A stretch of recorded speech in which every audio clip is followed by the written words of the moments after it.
The cicadas screamed against the silence of dusk, their hum rising and falling like the restless pulse of the desert.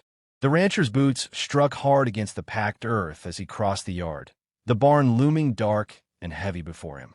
The wide sky burned with the last fire of sunset, long shadows clawing across the fence rails. Inside, the widow stood with her hands balled tight at her sides, eyes fixed on a shape beneath the cloth. The lantern light flickered, throwing restless shadows against the rafters. She spoke again, voice breaking like dry timber. "Please don't take the cloth off." The rancher stopped short, his chest heaving. His hands, scarred and calloused from years of work, hung uncertain at his sides. He didn't look at her, only at that thing hidden under layers of dust and canvas. The silence pressed down heavier than the desert heat, broken only by the rasp of his breath. Her voice trembled, pleading, "Leave it. Whatever's under there, let it rot." But he stepped forward. His spurs clinked against the planks, each sound sharp as a nail driven home. His shoulders seemed broader in the lantern glow, though his body moved as if under great weight. His hand reached out, shaking before it even touched the cloth. The widow flinched back, her fingers gripping the locket at her throat. Her eyes were wide, shimmering with fear and memory. "You don't know what you're stirring," she whispered, as though afraid the shadows themselves might hear. The rancher's jaw clenched. Sweat slid down his temple. His breath hitched when his fingers curled into the rough weave of the cloth. For a heartbeat, he stood frozen, knuckles white, his whole body trembling. Then, with a sudden jerk, he pulled. The canvas slid down in a rush, sending up a cloud of dust that choked the air and set the lantern light to dancing. The widow gasped, a sound sharp enough to cut the silence. Her hand flew to her mouth. The rancher staggered back a step, the cloth crumpled in his fist. His chest rose and fell fast, his face pale beneath the grime of years. His body shook as though the sight before him had torn something open, raw and unhealed. The lantern flame wavered, casting long fingers of shadow across the barn wall. Whatever had been hidden now stood revealed, its presence heavy, commanding, terrible. The air thickened, pressing in on them both. The widow's eyes brimmed, but she did not look away. She whispered, voice breaking, "God help us."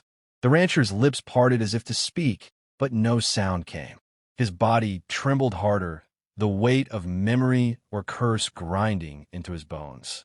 Outside, the cicadas stilled, as if the desert itself held its breath. And in that silence, the rancher shook, unable to stand steady before the thing he had uncovered. The widow's hands trembled as she pressed her palm against the wood of the barn wall, the boards rough and splintered beneath her skin. Her breath came ragged, her chest tight, as if the air itself had turned to smoke. Before her, the flag sagged where the rancher had draped it across a beam, its colors dulled, its edges stiff with dried blood. She could not tear her eyes from it. The lantern light glimmered faint across the torn fabric, shadows curling like phantoms in the rafters. Her voice cracked. "That's what you've been hiding." The rancher's eyes dropped, his face carved in stone. He leaned against a post, knuckles still clutching the fallen cloth. His frame shook, breath shallow, as if ghosts pressed down upon his shoulders. "My husband saw riders," she said, words tumbling in a rush. "Nights before he died, men watching from the ridge. He told me they had eyes like wolves, hungry, waiting." And then her voice faltered, the memory choking her. "And then he was gone." The rancher flinched, his gaze shifting to the flag as though it accused him. "You knew," she spat, her grief sharpening into fury. "You knew something was coming for him. For all of us." The silence pressed and thick. Dust swirled in the lantern's glow. Somewhere outside, a coyote yipped, sharp and distant. The rancher's jaw worked. At last his voice came low, cracked. "I carried that flag at Washita. Saw boys no older than 15 cut down like cattle. I ran when others didn't. Hid here. Thought burying it might keep the dead from following." The widow's breath caught. Her eyes flicked from the flag to the man, back again. Anger burned hotter. "So you hid, while men like Calder Boone kept riding free. My husband bled because of them. Because you stayed silent." The rancher's shoulders bowed, as if the words struck like bullets. He did not meet her gaze. The widow stepped closer, her shadow stretching long across the floorboards. Her voice, once breaking, now steadied. "I'll not hide. Not from them. Boone's gang is out there still, and they'll not stop till someone stand against them." The rancher lifted his eyes at last. "Haunted, hollow. They'll tear you apart. You ain't got steel enough to face what's coming." Her stare hardened. She reached for the flag, fingers brushing the worn cloth, gripping it tight, as if drawing strength from the blood already spilled. "I've buried a husband," she said, her tone edged with iron. "What more can they take from me?" For the first time, the rancher faltered, something like recognition flickering in his eyes. The lantern hissed. The desert wind pressed against the barn walls, rattling the boards as though the land itself heard her vow. The widow stood firm, the flag clenched in her fist, her gaze unbroken. And in that moment, the reckoning began. Dust rose on the far ridge, a dark smear against the pale morning sky.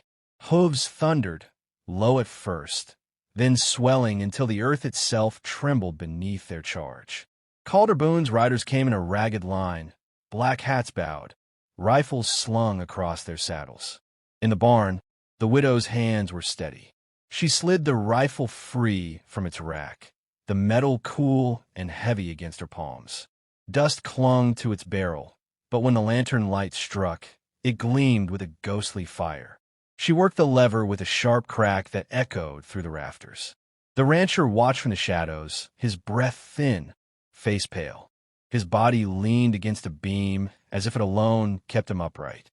The widow did not look at him, her gaze fixed only on the weapon in her hands. She sat at the workbench, a rag in one hand, an oil can in the other. Slow, deliberate, she cleaned each groove, each line of the rifle, her movements precise, practiced. Her lips moved, but no sound came, only the faint shaping of a prayer, words meant for her husband's ears alone. Through the barn slats, the rumble of hooves grew louder. The riders were closing fast. The wind shifted, carrying the smell of dust and sweat, of iron and smoke yet to be fired. The rancher stirred, his voice low, broken. "That rifle's got more blood on it than any graveyard. I carried it once. Saw it reap whole lines of men." His eyes flickered, haunted. "It'll damn whoever holds it." The widow's hand paused only a moment before she drove the cleaning rod through the barrel. Her jaw tightened. "Then let it damn me, so long as it brings them down first." A beat of silence, then the click of metal as she closed the rifle, chambered around, and set it across her knees. Her hands did not shake. The rancher turned his face away, shadows cutting deep across his hollow eyes. "Boone's gang, they're the same devils that gutted my unit. I thought hiding would keep them from my door, but devils don't stop. They only circle." The widow rose, rifle in hand. The barn door creaked as she pushed it open. The first rays of sun broke across the land, slicing gold through the dust. Out on the horizon, Boone's riders spread wide, dark shapes against the burning light. The wind whipped her dress about her legs, tugged strands of hair loose across her face. She planted her boots in the dirt, the rifle leveled steady. Behind her, the rancher whispered, voice barely carried on the wind. "Justice don't come free." She didn't answer. Her finger rested firm on the trigger, her gaze fixed on the riders. The earth shook with the oncoming storm, and as the sun climbed higher, the widow stood unflinching, blood already promised on the horizon. Boots struck dirt in the silence before dawn's full rise. The widow stood alone in the main road, the rifle braced firm against her shoulder, breath calm, steady. Her shadow stretched long across the dust, split by the sun's first glare. Calder Boone reined in his horse at 50 paces, the rest of his riders fanning out behind him. Their laughter rolled sharp, cruel, echoing off the shuttered saloon and the cracked windows of the general store. Boone's grin split wide. His voice carried across the empty street. "A woman standing in the road. Rifle looks too heavy for your hands. Step aside, for you get torn to pieces." The widow's answer came not in words, but in the snap of the lever. The rifle's metallic crack echoed like thunder, chambered and ready. She did not move, did not blink. The first rider charged, spurring his horse into the rising sun. Her shot rang out clean. Dust burst from the ground beneath his mount, the rider thrown as the beast reared high. He hit the dirt with a scream that died in silence. The gang hesitated, the road suddenly heavy with the weight of one fallen. The widow did not lower her rifle. Boone snarled, rage twisting his features. He raised his hand. "Take her." 3 more riders spurred forward. The widow stepped sideways, planted her boots, and fired again. A man toppled backward from his saddle. Another clutched his chest, blood soaking through his vest. The third wheeled his horse away, terror cracking through his bravado. Shadows shifted at the saloon's edge. The rancher stepped out, rifle in hand, his body still trembling, but his eyes hard with resolve. He leveled his weapon and fired. Another rider fell, crumpling into the dust. The gang faltered, their numbers thinning, their confidence bleeding out into the street. Boone dismounted, boots striking the earth with heavy thuds. His revolver gleamed as he drew it, the steel cold and merciless. He squared himself to the widow, his voice a growl. "You think grief makes you strong? You think you're faster than me?" The widow's eyes narrowed. She lowered the rifle just enough, steadying her breath. The street held still. No sound but the creak of leather, the whisper of wind. Boone's hand twitched. The widow fired. The bullet struck true. Boone staggered, his revolver slipping from his hand, clattering into the dust. He fell to his knees, eyes wide in disbelief, before collapsing face first in the dirt. The silence that followed was heavier than thunder. The remaining riders turned and fled, their hooves carrying them out into the burning desert. The widow stood unmoving, smoke curling from the rifle's barrel. The rancher lowered his weapon slowly, eyes locked on her, as if seeing her for the first time. The sun rose higher, washing the street in gold, and the old storyteller's voice lingered. Some say she rode on with justice at her side. Some say she vanished into the desert winds.